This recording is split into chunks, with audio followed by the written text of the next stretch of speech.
మీ business ఏదైనా మీ ఊర్లో promotion చేయాలంటే అది సుమన్ టీవీతోనే సాధ్యం. ఇప్పుడే సంప్రదించండి.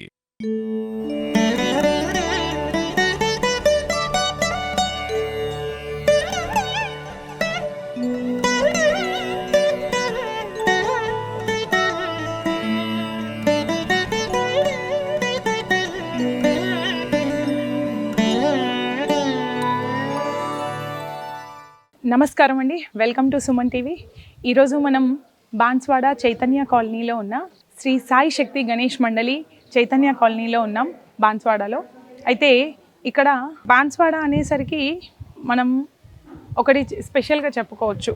భక్తి, శ్రద్ధ, ఏకాగ్రత అనేది ఈ సనాతన ధర్మంలో భాగంగా, అంటే ఇప్పుడు అది ఒక ప్యాషన్ వర్డ్ అయిపోయింది. కాకపోతే ఇక్కడ నిజంగా సనాతన ధర్మాన్ని చాలా భక్తి శ్రద్ధలతో పాటిస్తారు. అలాగే యజ్ఞాలు, యాగాలు చాలా బాగా చేస్తారు. ఇక్కడ వర్షాలు, పంట పొలాలు, సమృద్ధి ఎక్కువ. అంటే ఇక్కడ వచ్చిన వాళ్ళందరూ కూడా, ఎవరైతే పొలిటీషియన్స్ వచ్చినా, ఎవరు వచ్చినా, మనకు తెలుసు ఇక్కడికి లోకల్ పోచారం శ్రీనివాస్ రెడ్డి గారు ఎమ్మెల్యే. అయితే తను ఎప్పుడూ అంటుంటాడు, మా బాన్స్వాడ వరాల తల్లి అనేసి, ఎవరికి ఎంత కోరుకున్నా అంత ఆనందాన్ని ఇస్తుంది, పంటలను ఇస్తుంది, వ్యాపారాన్ని ఇస్తుంది అని చెప్పుకుంటూ ఉంటారు. అయితే ఇక్కడ మరి ఎందుకు అట్లా ఉంటుంది అని అంటే, కేవలం భక్తి అనేదే చెప్పొచ్చు. అంటే అది ఇప్పుడు భక్తి అనేది కూడా నేమ్ సేక్ అయిపోతుంది. ఇక్కడ ఏంటి అంటే, మనం ఇంతకుముందు కూడా చూసుకున్నాము, చాలాసార్లు ఇక్కడి నుంచి యజ్ఞ యాగాదులు, హోమాలు చేసిన వాళ్ళ విశేషాలని మనం తరచుగా వింటూ ఉంటాం. అయితే ఈరోజు ఈ సాయి శక్తి గణేష్ మండలిలో మనకి సుదర్శన హోమాన్ని చేస్తున్నారు, మరియు అమ్మవారి అయ్యవారి కళ్యాణం చేస్తున్నారు. సో ఆ విశేషాలను చూద్దాము. అండ్ ఈ సుదర్శన యాగంలో పాలు పంచుకుందాం రండి. ఇక్కడ సుదర్శన హోమం జరుగుతుంది. అయితే ఈ సుదర్శన హోమం అనేది చాలా శక్తివంతమైనది. సుదర్శన హోమం అనేసరికి అగ్నికి సంబంధించింది. అగ్ని ఇండైరెక్ట్గా మన శక్తి, అది సూర్యుడికి సంబంధించింది. ఒక సూర్యుడికి ఎంత శక్తి ఉంటుందో మనకు తెలుసు, కానీ కొన్ని వందల కోట్ల సూర్యుల శక్తి ఒక సుదర్శనుడి చక్రానికి ఉంటుందంట. అందుకే సుదర్శన చక్రం చాలా పవర్ఫుల్. ఈ సుదర్శన చక్రం ఎంత పవర్ఫుల్లో ఈ యజ్ఞం కూడా అంతే పవర్ఫుల్. ఆ విశేషాలను అడిగి తెలుసుకుందాం. ఇక్కడ కూడా సామూహికంగా ఈ సుదర్శన హోమాన్ని జరుపుతున్నారు. సామూహికంగా మనం ఇంతకుముందు చూసాము, ఇక్కడ సామూహికంగా జరుపుకోవడం ఒక విశేషం. అందరూ ప్రత్యేకంగా వారి వారి సొంతంగా చేసుకోవడం ఒక ఎత్తు అయితే, అందరూ సామూహికంగా కూడి ఏకాగ్రతతో, ఐకమత్యంతో చేయడం ఇంకొక పద్ధతి. చూద్దాం రండి. కాబట్టి మనం చేసే దాంట్లో ఎలా ఉండాలి, 10 మందికి నచ్చే విధంగా ఉండాలి. అలా జ్ఞానాధిపతి వచ్చేసి కేతు, తేజస్సు కావాలి కదా. అది ఎక్కడి నుంచి వస్తుంది? అది సూర్యుడి నుంచి తేజస్సు వస్తుంది. సూర్యుడు మంచిగా ఉన్నాడు అనుకో, ఏమీ లేకుండా పనులకు వెళ్ళినా వాడు పూర్తి చేసుకొని వస్తాడు. మీరు ఓటు ఏడపోయిన పనులు అయితే అంటారు, అవునా? అది సూర్యానుగ్రహం. ఎక్కడికి పోతే అక్కడ వెలిగిపోతూ ఉంటారు, చూడగానే ఇవ్వాలనిపిస్తుంది, అవునా? అదే సూర్యానుగ్రహం లేదనుకోండి, 1,00,000 రూపాయలు పెట్టుకొని పోయినా కానీ ఆ పని చేసుకొని రాలేదు. కాబట్టి సూర్యానుగ్రహం ఉంటే 10 మంది జాబ్కి వెళ్తారు. ఒక్కొక్కడికే జాబ్ రావాలా, అందరూ సేమ్ క్వాలిఫికేషన్. ఎవరికి ఇవ్వాలి మరి? ఇప్పుడు అందులో యజమాని ఛాయిస్ కాబట్టి, యజమానికి ఎవరికి నచ్చితే వాళ్ళకి ఇస్తాడు. ఎవరు నచ్చుతాడు? ఇప్పుడు ఎవరికైతే సూర్యానుగ్రహం ఉంటుందో వాడికి జాబ్ పోయింది. పంతులు గారు నాకు ఎందుకు రాలేదు, నేను కూడా వెళ్ళాను ఇంటర్వ్యూకి, నేను కూడా ఆయన కంటే అదే ఏమంటారు, అదే రిజ్యూమ్ పట్టుకొని పోయినాను అక్కడికి, సేమ్ క్వాలిఫికేషన్ ఆయనతో పాటు ఉంది, కానీ ఆయనకు వచ్చింది, నాకు రాలేదు. అది సూర్యానుగ్రహం. దాంతో పాటు చంద్రుడు మనసు మీద అధిపతి. కొందరు ఎంత పెద్ద ప్రాబ్లం వచ్చినా కానీ ఇలా వదిలేసేస్తారు. కొందరు చిన్న ప్రాబ్లం వస్తేనే డిప్రెషన్ అయిపోతారు, అవునా? కాబట్టి చంద్రుడు మనస్సు మీద అధిపతి. డిప్రెషన్ ప్రాబ్లం చాలా తొందరగా తెచ్చుకునే వాళ్ళు అన్నమాట. చంద్రుడు మంచిగా లేకుండా పుడితే ఏమవుతుంది? ఒక్కొక్కసారి అక్కడెక్కడ చూస్తుంటే ఒకళ్ళేమో ఇంట్లోకి వెళ్ళి బయటకు రమ్మంటే రారు, డిప్రెషన్, 10 మందిలో తిరిగారు, ఒంటరిగా కూర్చుంటాడు. ఇంకొందరిని చూస్తుంటాం, అదే చంద్రుడు మంచి లేకుండా ఉంటే రోడ్లు పట్టుకొని తిరుగుతూ ఉంటారు కదా, అది చంద్రానుగ్రహం లేకపోతే డిప్రెషన్తో వచ్చే ప్రాబ్లమ్స్ అన్నమాట అవి. అది చంద్రుడు అధిపతి. దాంతోపాటు కుజుడు రోగాధిపతి. తరచు హాస్పిటల్ చుట్టూ తిరుగుతూనే ఉంటారు. అవునా? ఉదయము సాయంత్రం ఎప్పుడు పోయినా పొద్దున ఈ రోజు పోతే మాత్రలు తెచ్చుకుంటూ వారం రోజులు వేసుకుంటాడు. దాని పవర్ ఇంకొక వారం రోజులు అవుతుంది. మళ్ళా 15వ రోజు మళ్ళీ పోవాల్సిందే వాడు. అంటే కుజుడు మంచి లేకుండా పుడితే ఎప్పుడు తరచు రోగాల బారిన పడుతూ ఉంటాడు. అలా బుధుడు బుద్ధి మీద అధిపతి. బృహస్పతి గ్రహం ప్రతి పని అనుకూలతగా ఉండాలంటే బృహస్పతి అనుగ్రహం ఉండాలి. దాంతోపాటు శుక్రుడు ఏమంటారు నేను యోగాధిపతి అంటారు. యోగములు అంటే తెలుసా? ఏముంటాయి మనిషికి యోగములు? రైట్, నువ్వు రాజయోగంలో ఉన్నావు కాబట్టి నీకు ఒకటే గుర్తున్నావు. రైట్, ఇంకా చెప్పు. ధనయోగము, రాజయోగము, దాంపత్య యోగము, ఈ 3 యోగాలు అంటారు. అవునా? నేను బాన్స్వాడకు వచ్చిన తర్వాత ఏముంటుంది, అందరూ వచ్చేసి ఇక్కడ ధనవంతులు ఎవరంటే నాలాంటి పేర్లు చెప్పరు. నాకు కూడా కొద్దిగా ఉంది, నా పేరు చెప్పరు, మీ పేరు చెప్పరు. ఎవరి పేరు చెప్తారు మరి? ఇక్కడ చేయకుండా వీళ్ళ తాతగారి పేరు చెప్తారు అప్పుడప్పుడు. అంటే అది యోగం అంటారు. అంటే కనబడే ధనం ఉంటుంది కదా, ఆ కనబడే ధనాన్ని ఇచ్చేవాడు శుక్రుడు. అవునా? యోగం ఉంటుంది. ఆ యోగం అనేది ధనయోగము అంటారు. కనబడే ధనం, కావలసినంత ధనం, అది ధనయోగం. రాజయోగం ఉంది. నా ఊర్లో నాకు పేరుంది. హైదరాబాద్ ఢిల్లీ పోతే అడిగినా అనుకో, అప్పుడు నా పేరు చెప్తే నాకు రాజయోగం ఉన్నట్టు. నా ఊర్లో నాకు తెలుస్తుంది, నీ గల్లీలో నీకు తెలుస్తుంది. రాజయోగం అంటే ఎక్కడ పోయినా హారతులు ఇవ్వాలి మనకి, అది యోగం, రాజయోగం. అది కూడా శుక్రుడే ఇవ్వాలి. దాని తర్వాత దాంపత్య యోగం. అందరూ భార్యాభర్తలే కదా, అవునా? అందరూ సంతోషంగా ఉండాలనా? కానీ ఇందులో కూడా శుక్రయోగం తగ్గ ఉన్న వాళ్ళు సమాజాన్ని చూడడానికే వాళ్ళ భార్యాభర్తలు, కానీ ప్రేమానురాగాలు మాత్రం ఎక్కడా ఉండవు. అవునా? కొందరు ఉంటారు బయట సమాజం వీళ్ళు భార్యాభర్తలు అనకపోయినా సరే, కానీ వాళ్ళు ఎంత అన్యోన్యంగా ఉంటారంటే అంత అన్యోన్యంగా ఉంటారు. అది శుక్రానుగ్రహం. శ్రీ సాయి శక్తి గణేష్ మండలి వాళ్ళు సుదర్శన యాగాన్ని కంప్లీట్ చేసుకున్నారు. సో ఇక్కడ మనతో భక్తులు ఉన్నారు మనకి సుదర్శన యాగం గురించి తెలపడానికి. నమస్తే అండి. నమస్తే.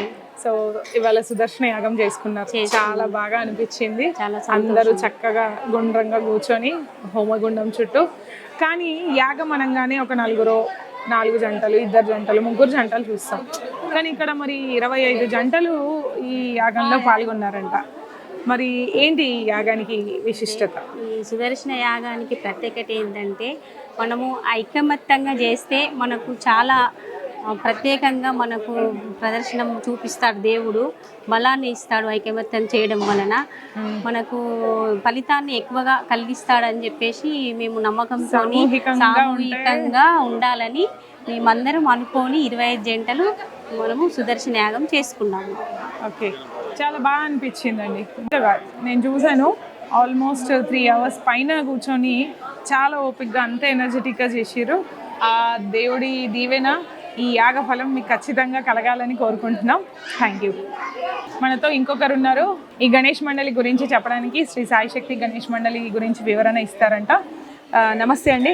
నమస్తే మేడం. నా పేరు మంద ప్రేణ్ కుమార్. నేను ఈ కాలనీ వాసిని. ఈ శ్రీ సాయి శక్తి గణేష్ మండలి 1997వ సంవత్సరంలో పెట్టడం జరిగింది. ఇప్పటికి నేటి సంవత్సరంతో ఇది ఇంచుమించు 27 సంవత్సరాలు పూర్తి చేసుకోవడం జరిగింది.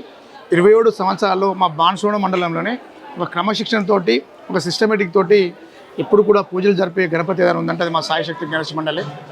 ఆ రోజుల నుంచి ఈ రోజు వరకు మా గణేష్ మండలిలో ఏ కోరికలు కోరినా కానీ భగవంతుడు అన్ని విధాలుగా నెరవేర్చే మా సాయి శక్తి గణేశుడు. ఈ మండలంలో లడ్డు ఒక ప్రాముఖ్యత ఉంది. అంటే హైదరాబాద్లో బాలాపూర్కి ఎంతైతే ప్రాముఖ్యత ఉన్నదో, ఈ బాన్స్వాడ మండలంలో శ్రీ సాయి శక్తి గణేష్ మండలి దగ్గర లడ్డు తీసుకుంటే వాళ్ళ కోరికలు నెరవేరుతాయనడానికి ఇదే మా దగ్గర ఉన్నదే ఎగ్జాంపుల్. చాలా సంవత్సరాలుగా మా లడ్డు వేలం పాట 60,000 70,000 పోతుంది. వాళ్ళ కోరికలు నెరవేరుతున్నాయి కాబట్టి మా లడ్డు చాలా డిమాండ్ ఉంది. ఈరోజు ప్రతి సంవత్సరం డిఫరెంట్ కార్యక్రమాలు చేస్తూ ఉంటాం. దానిలోని భాగంగా ఈరోజు సుదర్శన యాగం చేయడం జరిగింది. ఈ సుదర్శన యాగం ఈరోజు 28 జంటలు పాల్గొన్నాయి. ఈరోజు భక్తితోటి, శ్రద్ధతోటి 28 జంటలు మార్నింగ్ 8 గంటల నుంచి ఇప్పటి వరకు ఈ సుదర్శన యాగం జరుగుతూనే ఉంది. దానిలో భాగంగా ఈ సుదర్శన యాగంలో పాల్గొన్నందుకు భక్తులందరూ కూడా వాళ్ళ కోరిక నెరవేరాలని ఈ చైతన్య కాలనీ నివాస్ తరపున ఈ భక్తును సాయిశక్తి యూత్ మెంబర్ తరపున కోరుకుంటా ఉన్నాను. Thank you. తప్పకుండా దేవుడు మీ కోరికలను విని మీ కోరికలు తీర్చాలని మనస్ఫూర్తిగా కోరుకుంటున్నాను. నమస్తే అండి. Thank you sir. మనతో ఇంకొక భక్తుడు ఉన్నాడు. ఈ యాక్చువల్గా ఈ స్థలానికి ఈ లడ్డూకి ఉన్న మహిమను చెప్తాడంట. నమస్తే అండి. నమస్తే మేడం. మరి మీ లడ్డూ ప్రత్యేకత చాలా ఉందంట. సో ఏంటా లడ్డూ ప్రత్యేకత? నమస్కారం సార్, నా పేరు కోడం రఘు, ఇక్కడ చైతన్య కాలనీ వాసులను. మా గణపతి వచ్చేసి 1997లో ఒక ఇంట్లో మేము చిన్నగా ప్రతిష్ఠించినాము.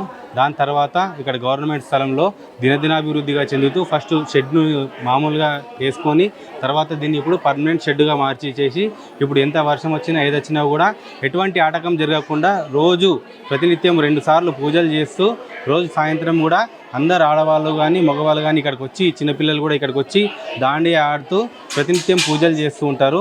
మరి ఇక్కడ ఏంటంటే మేము చాలా క్రమశిక్షణగా ఉంటాము. చాలామంది కూడా ఇక్కడ బాగా పూజ చేస్తారు. ఇక్కడ ప్రత్యేకత ఏంటంటే ఎప్పుడు కూడా మా లడ్డూని బాన్సోడాలోని అత్యధిక వేలంతో ఇక్కడ మా లడ్డు అనేది వేలంపాటలో ధర పొందుతుంది సార్. ఎందుకంటే ఇక్కడ మేము కూడా వాళ్ళు కొన్న వాళ్ళు కానీ ఎవరైనా కానీ ఇక్కడ మాకు వచ్చేసి ఎందుకు ఇట్లా మేము కూడా ఒక్కోసారి అడుగుతూ ఉంటాము. అంటే నేను లాస్ట్ టైం ఆల్రెడీ నేను కొన్న తర్వాత వాళ్ళ కోరికలు అనేవి ఖచ్చితంగా నెరవేరినని చెప్పి వాళ్ళు చెప్పింది సార్. ఎగ్జాంపుల్గా ఒక్కొక్కరు వాళ్ళు ఇక్కడ లేకున్నా సరే వాళ్ళ పిల్లలకు కానీ ఎవరికైనా పెళ్ళిళ్ళు చేసి ఎక్కడైనా పంపించిన వాళ్ళు కూడా వాళ్ళు ఇక్కడ లడ్డు వేలంపాటలో అత్యధిక ధరకు లడ్డూని దక్కించుకున్న తర్వాత వాళ్ళు వాళ్ళ లడ్డూని వాళ్ళ పిల్లలకి ఇచ్చిన తర్వాత వాళ్ళు రిజల్ట్ చూపించేసేసి ఇక్కడ వాళ్ళు చెప్తే దాన్ని ఎంకరేజ్మెంట్ చేసుకుంటూ వేరే వాళ్ళు వాళ్ళ యొక్క కోరికలు నెరవేర్చుకోవడానికి అత్యధిక ధరలో కూడా ఇక్కడ లడ్డు వేలంపాట అనేది పోయేది. కొందరు సంతానమే కాకుండా వాళ్ళు కోరిన కోరికలు అన్నీ కూడా నెరవేరుతాయని చెప్పేసి ఇక్కడ నమ్మకం అనేది ఉంది. Thank you sir. ఈరోజు ఇక్కడ సుదర్శన యాగం జరగడానికి ముఖ్య కర్మకర్త క్రియ మన పంతులు గారు. నమస్కారం పంతులు గారు. నమస్కారం. మళ్ళీ సుదర్శన యాగం పుణ్యమని మీ దర్శనం జరిగింది. మరి ఏంటి ఈరోజు ప్రత్యేకత ఏంటి? ఈ సుదర్శన యాగం ప్రత్యేకత ఏంటి? ప్రస్తుతానికి ప్రతి సంవత్సరం ఏదో ఒక కార్యక్రమం చేస్తుంటాం. బాన్స్వాడలో నేను ఒక 7th ఉన్నప్పుడు వీళ్ళంతా ఫ్రెండ్స్, మేమందరం వేరే దగ్గర చదువుకున్నాం. అప్పటి నుంచి గణపతి చిన్నగా స్టార్ట్ అయ్యి ఇప్పుడు ఈ రోజుకి 27వ సంవత్సరం ఇక్కడ స్థాపన. అంటే ప్రతి సంవత్సరం గణపతి ప్రతి 5 yearsకి ఒకసారి ఒక హోమాన్ని చేస్తాం. లక్ష్మీ గణపతి హోమం కానీ ఏదో ఒక హోమం చేస్తాం. ఈసారి 27 years కదా. వాళ్ళు వచ్చి ఏమైనా ఈసారి చేద్దామా, అంతా అయింది, భారతదేశం కూడా కొద్ది మంచిగా జరిగేటట్టు అది ఇది అని వాళ్ళు అడిగారు. అంతకంటే మించింది ఏముంది? స్థిరత్వం లేదు, ఎక్కడైనా కొంచెం అలజడిగానే ఉంది. అవును, వాటి గురించి మనకి సుదర్శనం అనేది మనం రక్షించడానికి రక్షణా కవచము. రాముడు యాగాన్ని రక్షించడానికి వేసిన బాణాలు ఉన్నాయా? అది బాణం కాదు, అది సుదర్శనం. బాణంతో వేసింది సుదర్శన చక్రం. అది సుదర్శన చక్రాన్ని చేస్తాడా? అది అంటే సుదర్శనం అనేది ప్రతి దాంట్లో ఏ సంవారమైనా సుదర్శనం అనేది లేకుండా సంవారం జరగదు అన్నమాట. ఆ పదులు ఉంటారు కదా, దాన్నే సుదర్శనం అంటారు, చక్రం. కాబట్టి అలాంటిది మనకి రావాలి. నా దృష్టిలోకి వాళ్ళ ప్రెసిడెంట్ గారు అన్నారు, దేశాన్ని రక్షించుకోవాలి. మనం ఈరోజు ఇంత సంతోషంగా ఇంత హ్యాపీగా నిద్రపోగలుగుతున్నామంటే సైనికుల యొక్క ఏమంటారు పుణ్యమా అని మనం ఈరోజు మంచిగా ఉన్నాం. మన దేశ రక్షణ కలిగించే సైనికులు వాళ్ళ కుటుంబాలు మంచిగా ఉండాలని చెప్పి చేయమన్నారు. చాలా ప్రశాంతంగానే ఉన్నామని చెప్పాలి. లేకపోతే ఎప్పుడు ఎక్కడ బాంబు వెళ్తుందా, ఎప్పుడు ఎక్కడ ఎవరికి ఏ అపాయం వస్తుందా, మరి ఎక్కడి నుంచి వచ్చి మీ దాడి చేస్తారా అనే ఒక టెన్షన్ అయితే ఉండేది. భగవంతుని పుణ్యము, ధర్మపాలన జరుగుతుంది కదా, పాలన సనాతన ధర్మాన్ని పరిరక్షించే పాలన జరుగుతుంది. కాబట్టి మనం ఇలా నిజంగా ప్రశాంతంగా ఉన్నాము. సో యాగం నిమిత్తం ఏంటి అంటే, యాగం నిమిత్తము దేశ పరిరక్షణార్థం ఈ యాగాన్ని చేస్తున్నాము అని చెప్తున్నారు. సో దేశము, సైనికులు, వాళ్ళ గృహాలు.